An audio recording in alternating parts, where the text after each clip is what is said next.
Selamat malam Misteri Mania. Senang sekali dapat berjumpa dengan Anda. Dan selama 30 menit ke depan saya Karlin Zahari akan menemani Anda di Kismis, kisah-kisah misteri. Misteri Mania, walaupun kecelakaan kereta api di Bintaro sudah hampir 15 tahun terjadi, tapi kalau kita ingat kembali sangat menusuk hati. Apalagi setelah kecelakaan itu muncul cerita-cerita yang menyayat hati karena masih banyak arwah korban gentayangan. Mereka sering muncul dan berteriak minta tolong. Katanya bila malam tiba, suasana di perlintasan kereta api itu sering membuat bulu kuduk orang yang lewat jadi merinding. Dan karena itu, saya tidak mau lewat daerah itu pada malam hari, apalagi sendirian. Dan Anda, gimana? Jadi saksikan terus Kismis, kisah-kisah misteri.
Masih bersama saya Karlin Zahari di Kismis, kisah-kisah misteri.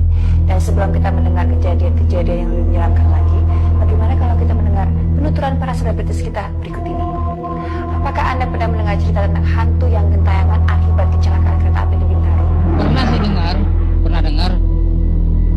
Itu teman gue, katanya ada apa? Kuping jalan gitu. Katanya kuping jalan lagi nyariin badannya kuping.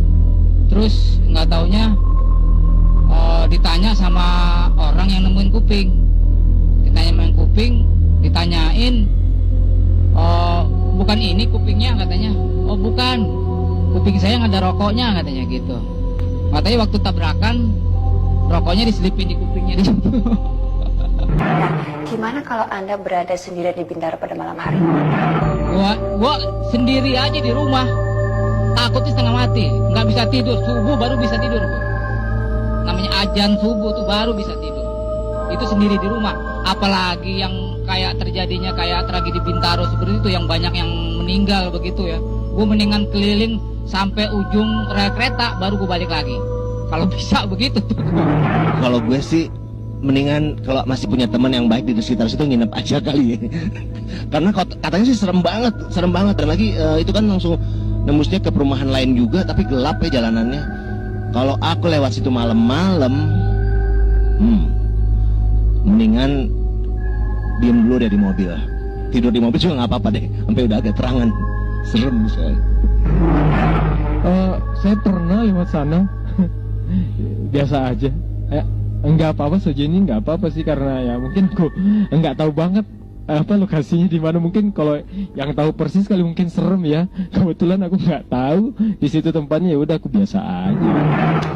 Nah, Misteri Mania, itulah pendapat Sarwana, salah satu vokalis dari kelompok Warna. Dan gimana dengan Anda, Misteri Mania? Apakah Anda berani melewati lintasan itu? Nekat? Atau pilih jalan lain? Nah, Misteri Mania pada malam ini saya ditemani oleh narasumber yang tahu persis kisah tragedi Bintaro. Dia adalah Bapak Odi Wijaya yang telah lama mengabdikan dirinya sebagai petugas pintu lintasan kereta api Bintaro.